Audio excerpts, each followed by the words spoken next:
عرب شریف میں 1922 سے پہلے ترکوں کی حکومت تھی جسے خلافت عثمانیہ کے نام سے جانا جاتا تھا۔ پوری دنیا میں جہاں کہیں بھی کسی بھی مسلمان پر ظلم و ستم ہوتا تھا تو ترکی حکومت اس ظلم کا منہ توڑ جواب دیا کرتی تھی۔ امریکہ، یورپ اور بڑی جتنی بھی یورپین کنٹریز تھیں، عیسائی اور یہودی، تمام لوگوں کو معلوم تھا کہ جب تک خلافت عثمانیہ باقی ہے ہم مسلمانوں کا کچھ بھی نہیں بگاڑ سکتے۔ ان لوگوں کو اگر سب سے زیادہ کسی کا ڈر تھا تو وہ خلافت عثمانیہ تھی، لہٰذا انہی وجہ سے ان لوگوں نے خلافت عثمانیہ کے خلاف سازشیں شروع کی اور خلافت عثمانیہ کو ختم کرنے کے لیے منصوبہ بندی بنانا شروع کر دی تھی۔ لہٰذا ان لوگوں نے سب سے پہلے ایک شخص کو کھڑا کیا جو دھرم سے کرسچن تھا، لیکن ایسی عربی بولتا تھا کہ کوئی بھی اس کے اوپر یہ شک نہیں کر سکتا تھا کہ وہ عربی ہے یا غیر عربی۔ اس شخص نے اپنا کام شروع کیا اور اس دور کے عربی مسلمانوں کو یہ کہہ کر خلافت عثمانیہ کے خلاف گمراہ کرنے کی ناکام کوشش کی کہ بھئی ہم لوگ عربی ہیں اور یہ حکومت کرنے والے ترک لوگ عجمی ہیں یعنی غیر عربی ہیں، تو ہم عربی لوگ ان غیر عربی لوگوں کی حکومت اپنے اوپر کیسے برداشت کیے ہوئے ہیں۔ لیکن اس وقت کے سنی مسلمانوں نے اس شخص کی ایک بھی نہ سنی۔ یہ شخص لانس آف عربن کے نام سے مشہور ہوا۔ آپ گوگل پر جا کر چیک کر سکتے ہیں اور اس کے بارے میں ویکیپیڈیا پر ڈیٹیل میں پڑھ سکتے ہیں۔ اس آدمی کی ناکامی کے بعد امریکہ نے ایک اور شخص کھڑا کیا جس کا نام ہمفرے تھا۔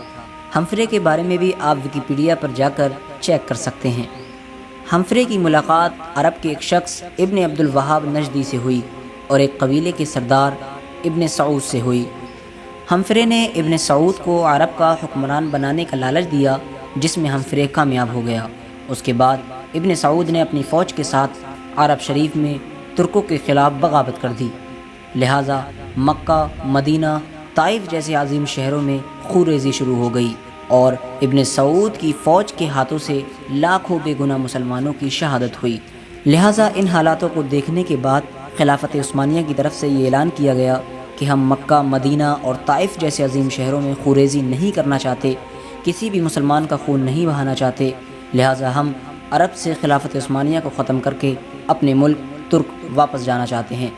لہٰذا اسی دن سے مسلمانوں کا زوال شروع ہو گیا۔ حجاز مقدس کا نام اسلامی تاریخ میں پہلی بار بدل دیا گیا، لہٰذا حجاز مقدس کا نام ابن سعود نے اپنے اوپر سعودیہ عربیہ رکھا۔ لہٰذا جنت البقیع اور جنت المعلیٰ میں جو صحابہ اکرام اور اہل بیت رضی اللہ تعالیٰ عنہم اجمعین کی مزارات تھیں ان تمام پر بلڈوزر چلا دیا گیا اور ان کی تمام قبروں کو زمین سے ملا دیا گیا۔ اور آپ کو بتا دیں کہ حرم شریف میں جتنے بھی بڑے دروازے یا بڑی عمارتیں تھیں جن کے نام صحابہ یا اہل بیت کے نام پر تھے ان تمام کے ناموں کو بدل کر آل سعود یعنی جو ابن سعود تھا اس کی اولادوں کے نام پر رکھ دیا گیا۔ لہٰذا یہودیوں اور عیسائیوں کو بھی عرب شریف میں آنے کی اجازت مل گئی۔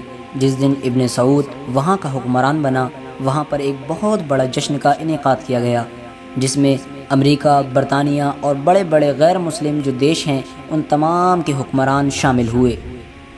جس عرب کے نام سے کسی دور میں یہودی اور عیسائیوں کی بڑی بڑی سلطنتیں گھبراتی تھیں، آج انہی تمام لوگوں کی کٹ پتلی سعودی عربیہ بنا ہوا ہے۔